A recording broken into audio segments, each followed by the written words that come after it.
साजिद मीर जो है एनसी के फेस हो सकते हैं। सबसे को काम करना चाहिए पंचायती राज एक्ट के तहत जो है पंचायत में 1,50,000 जो है एनफ है एक स्ट्रक्चर को खड़ा करने में। क्या आपको इन मुद्दों पर जो है अपनी आवाज़ नहीं उठानी चाहिए? एग्रेसिव सरपंच भी आपको कहा जाता है, बीसी डोडा एंड डॉक्टर सागर डायफोडे, उनको आप किस रैंक पे रखें?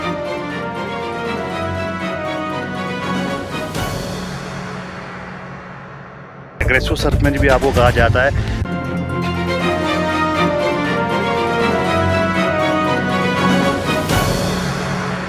स्वागत है आपका जेकेसी न्यूज़ में। मैं हूं नासिर केशा। तो अभी हमारे साथ जो शख्सियत मौजूद हैं ये हैं साजिद मीर साहब, जो सरपंच भी है कुलशाड़ी पंचायत के, और इसके अलावा इन्होंने डीडीसी इलेक्शन भी कॉन्टेस्ट किया है और बहुत ही टफ मुकाबला इन्होंने दिया जो विनिंग कैंडिडेट थे बीजेपी के, और बिल्कुल नेल बाइटिंग मुकाबला चलता रहा एंड तक, और आखिर में जो है जीत बीजेपी को मिली। लेकिन साजिद मीर जो एनसी की तरफ से लड़ रहे थे, इन्होंने प्रूव कर दिया कि एक बहुत बड़े नेता उभर कर जो है भद्रवाह की धरती पर सामने आ रहे हैं। तो आज हम बात करेंगे साजिद मीर साहब से और जानने की कोशिश करेंगे कि कैसे उन्होंने इलेक्शन लड़ा, और भी कई हम कई मुद्दों पर डिस्कशन करने वाले। सबसे पहले साजिद मीर साहब, स्वागत है आपका जेकेसी न्यूज़ में। हमें बताइए कि आप सरपंच भी हैं और बहुत ही एक्टिव सरपंच हैं, और एग्रेसिव सरपंच भी आपको कहा जाता है। तो और जो है आप जो है किसी भी अफसर को के सामने जो है वो कतराते नहीं हैं, और अपने काम आपको बखूबी निकालने आते हैं। बिल्कुल आपको एक एग्रेसिव सरपंच का खिताब भी दिया जा रहा है पूरे चुनाव वैली में। तो हम बात करते हैं सबसे पहले आपके डीडीसी इलेक्शन की। बताइए सर, किन मुद्दों पर आप इलेक्शन लड़ रहे थे और आपकी हार हुई, लेकिन आपको हार के साथ साथ क्या एक्सपीरियंस हुआ? देखिए, जहाँ तक हार और जीत का ताल्लुक है, तो बहरहाल जब दो लोग किसी भी इम्तिहान में उतरते हैं, किसी भी जंग में उतरते हैं, किसी भी लड़ाई में उतरते हैं या इलेक्शन में उतरते हैं, उनमें से एक ही जीत के आता है। तो वो तो मैं बहरहाल आपके चैनल के थ्रू कौशल जी को इसका जो है इसकी मुबारकबाद दूंगा, चूँकि वो जीते, उनको ज़िंदगी के इस पड़ाव में फिर से मौका मिला इलेक्शन लड़ने का, तो उन्होंने लड़ा और वो जीते और अच्छी तरह जीते। बहरहाल ये नेल बाइटिंग कंटेस्ट था। हम मेरे ख्याल में 3493 मैंने लिया और 35 समथिंग उन्होंने लिया।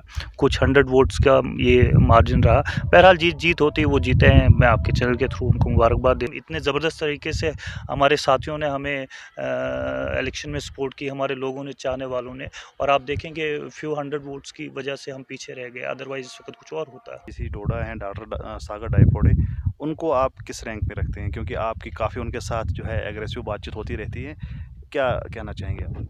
मेरी उनके साथ फॉर्चुनेटली कभी अनफॉर्चुनेटली बातचीत नहीं हुई है। हाँ, वो होता रहता है। वो इसलिए होता है कि क्योंकि जब हमें लगता है कि जी कोई आदमी अपनी चेयर से उठकर या अपनी चेयर को डिग्रेड करने की कोशिश कर रहा, तो उस वक़्त बोलना पड़ता है। और उस बोलने के लिए मैं पहले भी कहता हूँ कि उसमें मैं कभी कतराता नहीं हूँ, क्योंकि अगर मैं बेइज्जत सरपंच, जिस वक़्त मुझे लगेगा कि मेरी जो 5 साल की चेयर है ये किसी डिप्टी कमिश्नर के ताबे है, तो मैं उसी वक़्त उस चेयर को जो है उससे वो रिज़ाइन कर दूँगा और उसको वहीं पर छोड़ के चला जाऊँगा। मैं इन चीज़ों पे यकीन नहीं करता, ना हम ऐसी जगहों पे बैठे हैं जहाँ पर हमको डिप्टी कमिश्नर जैसे कुर्सियों से घबराना पड़े, तो हम किसी के ताबे नहीं हैं। मैं ये चीज़ ज़रूर कहता हूँ। हाँ, हमारा रोल है, बड़ा पिवोट रोल है एडमिनिस्ट्रेशन के साथ, एक मशीनरी के साथ काम करना, ताकि लोगों का जो है भला हो सके, लोगों के काम हो सके, जो बॉटलनेक्स होते हैं वो क्लियर हों। आपने बड़ा इम्पोर्टेंट मौज़ू उठाया है। मैं अब ये आप देखें, डिप्टी कमिश्नर क्या है? डिप्टी कमिश्नर एक ग्रास रूट लेवल पे एक गवर्नमेंट की तरह फंक्शनल करता है, जिसके पास तमाम गवर्नमेंट के इदारे होते हैं। वो एक इम्पॉर्टेंट पोजीशन पे होता है, ग्रास रूट मतलब बेसिक जो गवर्नमेंट है ना, उसको वो हेड करता है डिस्ट्रिक्ट लेवल पे। मैं तो ये भी कहता हूँ कि अब अगर आपको ऐसी जैसी पोजीशन पे कोई ऐसा आदमी आ जाए जिसकी जिसकी सोच ही कुछ और हो, तो फिर आप क्या करेंगे? मतलब आप तो बोलेंगे, मैं तो बोलूँगा, हम तो बवांगे दौल बोलते हैं, आगे भी बोलेंगे, बोलते रहेंगे। आप देखें स्कीम्स की इम्प्लीमेंटेशन की बात है, कहाँ से स्कीम्स इम्प्लीमेंट होंगी? आपने जिन डिस्ट्रिक्ट्स में ये बाकी डिस्ट्रिक्ट्स का हाल भी देखिए, श्रीनगर में या जम्मू में कुछ डिस्ट्रिक्ट्स हैं, वहाँ पर देखिए किस तरह स्कीम्स इम्प्लीमेंट हो रही है। आप देखें डोडा में कितनी स्कीम्स इम्प्लीमेंट हो रही है, एक स्कीम हुई है उस पे हुई नहीं है, मतलब उस पे डिस्कशन चल रही थी। वो एडिशनल डिप्टी कमिश्नर साहब चले, इनका बड़ा इंपॉर्टेंट रोल है भद्रवाह में, ये लोगों का काम करते हैं, इनकी वजह से बहुत सारी चीज़ें यहाँ पर हमें अच्छी देखने को मिलती हैं। अदरवाइज़ डिस्ट्रिक्ट लेवल पे तो हम टोटल डिफंक्ट है, वो एक ऐसा यूनिट बन के रह चुका है जिसको कोई एक्सेस नहीं कर, जिसकी तरफ जा नहीं सकता कोई, और लोग उस ऑफिस को ही अवॉइड करते हैं। एक डिप्टी कमिश्नर देखें, जब ब्यूरोक्रेट में फिर से कहूँगा कि ये ब्यूरोक्रेसी जो होती है, ये स्टेटस को मेंटेन रखना इसका काम है। तो लीडरशिप का काम है चेंज लाना, लड़ना, लोगों के काम के लिए लड़ना, उसका कुछ और विजन होता है। वो ये नहीं होता है जी मुझे 4 साल यहाँ पर बैठना, 2 साल बैठना। अब उनको 2 साल से ज़्यादा इधर हो गए। मैं ये भी कहता हूँ कि आप जी बाहर से आईएएस ऑफिसर्स आते हैं, आप यहाँ पर लेते हैं। हमने पिछले दिनों भी रिक्वेस्ट की थी कि भाई आप हमें यहाँ कोई लोकल ऑफिसर दे दें, कोई केएस लेवल का ऑफिसर दे दें, या यहाँ का कोई लोकल आईएएस ऑफिसर दे दें जो इस जगह को ऑन करेगा, यहाँ के लोगों को ऑन करेगा, इस ड्यूटी को ऑन करेगा। आपने बाहर से किस लिए लाया जाता ऑफिसर? कि वो इम्पार्शियल होकर किसी जगह जाके काम करेगा, वो भेदभाव नहीं करेगा, इसलिए लाया जाता है ना। वो करप्शन खत्म करेगा, ट्रांसपेरेंसी लाएगा। तो आपने डिस्ट्रिक्ट डोडा के अंदर देखी कितनी ट्रांसपेरेंसी आई जब से आपके सागर साहब आए हैं। आपने देखी कि कितना पार्शियलिटी और कितनी चीज़ें बरती गई हैं। अब देखिए, मैं तो, अब आपने सवाल छेड़ा है, तो आपने देखा था पिछले दिनों जब शेख शकील साहब कह रहे थे कि जी फॉल्स एफिडेविट कोर्ट में जमा किए जा रहे हैं डिप्टी कमिश्नर डोडा की तरफ से। तो आप क्या समझते हैं, ये कोई छोटी चीज़ें हैं? ये डिप्टी कमिश्नर, ऐसे डिप्टी कमिश्नर का आना जो है आपकी सोसाइटी को, आपके डिस्ट्रिक्ट को, आपके डिस्ट्रिक्ट में लोगों को बहुत पीछे ले जाता है। वहाँ के तमाम सिस्टम को, एक डिप्टी कमिश्नर जो है हेड होता है तमाम डिपार्टमेंट्स का। अगर यहाँ 25, 28, 29 डिपार्टमेंट, जिसमें एजुकेशन है, जिसमें हेल्थ है, जिसमें सोशल वेलफेयर है, जिसमें सीएपीडी है, जिसमें रेवेन्यू है, अगर ऐसे जैसे इम्पोर्टेंट पोस्टिंग्स का हेड जो है, पोस्ट ये ऑफिसेज का हेड जो है डिप्टी कमिश्नर है, तो फिर आप समझिए उस डिप्टी कमिश्नर को कैसा होना चाहिए। साजिद साहब, मैं आखिरी सवाल पूछूंगा कि हमने देखा जब तक डीडीसी डोडा की अगर बात आती है तो हमने देखा मीडिया में काफ़ी उनको पॉजिटिवली जो है दिखाया जा रहा है, या बहुत सी सिविल सोसाइटी उनको अप्रिशिएट कर रही है, और आप जो है ओपनली उनको जो उनके जो काम गिनवा रहे हैं। तो क्या हम समझे कि जो मीडिया में उनके बारे में जो कहा जाता है वो सही है, या आप एज ए सरपंच जो आपके साथ जो हुआ है या ग्राउंड लेवल पे आप देखते हैं, आप उसको मद्देनज़र रख कर ये ऐसा बोल रहे हैं? देखिए, मैं भद्रवाह ब्लॉक का सरपंच हूँ, एक पंचायत का। भद्रवाह ब्लॉक में 30 पंचायत है। जम्मू की सबसे बड़े ब्लॉक्स में भद्रवाह ब्लॉक माना जाता है, जहाँ पर 30 पंचायत हैं। सबसे बड़े ब्लॉक, दूसरे तीसरे नंबर पे हमारा भद्रवाह ब्लॉक है। जो मैं अपनी पंचायत में देखता हूँ, एक डिप्टी कमिश्नर का रोल, देखिए डिप्टी कमिश्नर का जो रोल होता है ना लोगों के तहत, जो उसका एटीट्यूड होता है ना, जो उसका लोगों के साथ होना चाहिए, वो एटीट्यूड रिफ्लेक्ट करता है कि this is the attitude of the government लोगों के लिए। उसका पैशन जो है ना, वो दिखाता है कि ये पैशन जो है गवर्नमेंट का है लोगों के लिए। उसका जो काम करने का तरीका जो है ना, उसका जो सिस्टम है वो लोगों में किस तरह जाता है, वो ये दिखाता है कि ये सिस्टम और ये पैशन जो है ये गवर्नमेंट का है। इतनी संजीदा गवर्नमेंट है, इसीलिए इतना संजीदा डिप्टी कमिश्नर है आपका। तो फिर जब ऐसे जैसे डिप्टी कमिश्नर होते हैं, तो फिर यहाँ से ये भी पता चलता है कि गवर्नमेंट कितनी संजीदा है अपने लोगों के लिए। मैं ये नहीं कह रहा हूँ कि गवर्नमेंट बहुत संजीदा है, लेकिन इतने ग्रास रूट लेवल पे गवर्नमेंट नहीं जा सकती। बार बार सेंटर से लोगों को उठ के नहीं आना पड़ेगा अब डिप्टी कमिश्नर यहाँ डोडा में लोगों को पूछने के लिए। लेकिन जब हम जैसे लोग ये बात कहते हैं कि भैया ऑल इज़ नॉट वेल, तो फिर ये समझने की ज़रूरत है कि मैं 30 पंचायतों में कह रहा, मैं एक पंचायत में रहता हूँ, लेकिन मेरे सुबह उठ के हम 30 पंचायतों में जाते हैं, आते हैं, बैठते हैं, हम लोगों का हाल देखते हैं। मैं हारा हूँ कुछ वोट से मैं हारा हूँ, तो मैं जाता हूँ लोगों में, मुझे सुबह उठ के फ़ोन आते हैं, तो मैं देखता हूँ कि यार ये क्या हो रहा है। खुदा के हवाले छोड़ दिया आपने डिस्ट्रिक्ट डोडा को। ऐसे जैसे लोगों को यहाँ पर, ऐसे जैसे बंदे को आपने यहाँ पर डिस्ट्रिक्ट में बैठा दिया है, जो सिवाय ज़ुबानी खर्च और कागजी का घोड़े दौड़ाने के अलावा कुछ नहीं कर सकता। तो ऐसे जैसे लोगों को मेरी समझ से बाहर है। फिर हम कहते हैं जी स्कीम्स इम्प्लीमेंट होगी ज़मीन पे, तो स्कीम्स इम्प्लीमेंट नहीं होगी ज़मीन। बात करेंगे कि आप एक सरपंच भी हैं कुलछाड़ी पंचायत को, जैसे मैंने पहले ही कहा था, आप एग्रेसिव सरपंच जो है माने जाते हैं, कि चाहे बड़े से बड़ा ऑफिसर हो या छोटे छोटा कलर के पास जाना हो, आप अपने काम निकलवाते हैं और आपको एग्रेसिव बनाया जाता है। कहीं आप पे ये भी इल्ज़ाम लगते हैं कि वो एरोगेंट भी हैं साजिद मीर साहब।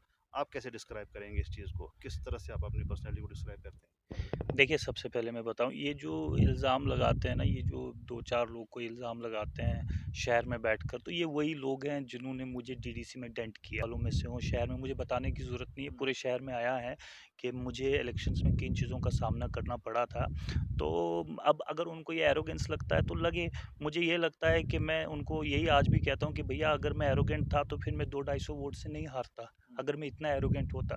तो मुझे लगता है 4 लोगों को अपीज़मेंट देने के बजाय अगर आप जनरल मासेस को अपीज़मेंट दोगे, जो आपके पीछे खड़े होते हैं, जो एक मज़दूर, एक गरीब जो आपका साथी वर्कर आपके साथ खड़ा होता है, मुझे लगता है उसको अपीज़मेंट देना इज़ वे बेटर। तो मुझे लगता है ये डिस्ट्रिक्ट में शायद एक आधा कोई ऑफ़िसर होगा जो मुझे एरोगेंट समझता होगा, लेकिन ज़्यादातर ऑफ़िसर्स आप अपने सब डिस्ट्रिक्ट में देखें, अपनी एडमिनिस्ट्रेशन में जितने ऑफ़िसर्स हैं, आप यहाँ एडिशनल डिप्टी कमिश्नर को देख लें अपने, कितना डाउन टू अर्थ है। आप यहाँ पर आपके एसपी गोरिया साहब हैं, उनको देख लें, या आपके एसएसपी डोडा में बैठे हैं मुमताज़ साहब, उनको देख लें, या आपके यहाँ एसएचओ हैं, या जो जो जिस भी लेवल पे मुलाज़िम हैं, आप देखें वो कितने स्मूथ हैं और कितना एनकरेज करते हैं लोगों को उनके काम, मतलब जो भी उनके मसले मसाइल होते हैं उनको फुलफिल करने के लिए, और उनको जो है चीज़ें स्मूथ करके। अगर हम बात करते हैं साजिद साहब, आप जो है पीआरआई भी हैं, आपने उसका वो बिल्कुल लॉ भी पढ़ा होगा। आप 2-3 साल से सरपंच भी हैं, क्या लगता है कि कितनी स्कीमें इम्प्लीमेंट हुई ग्राउंड में? क्योंकि हमने भी देखा, आप भी कई बार स्टेटमेंट देते हैं कि ऐसा नहीं हो रहा है, ये नहीं हो रहा, ये नहीं हो रहा। तो क्या लगता है आपको, कितना जो है पंचायती राज एक्ट के तहत जो है पंचायतों में काम हो रहा है? देखिए, जहाँ तक पंचायती राज एक्ट का सवाल है ना, तो मैं ये समझता हूँ ये एक बहुत पावरफुल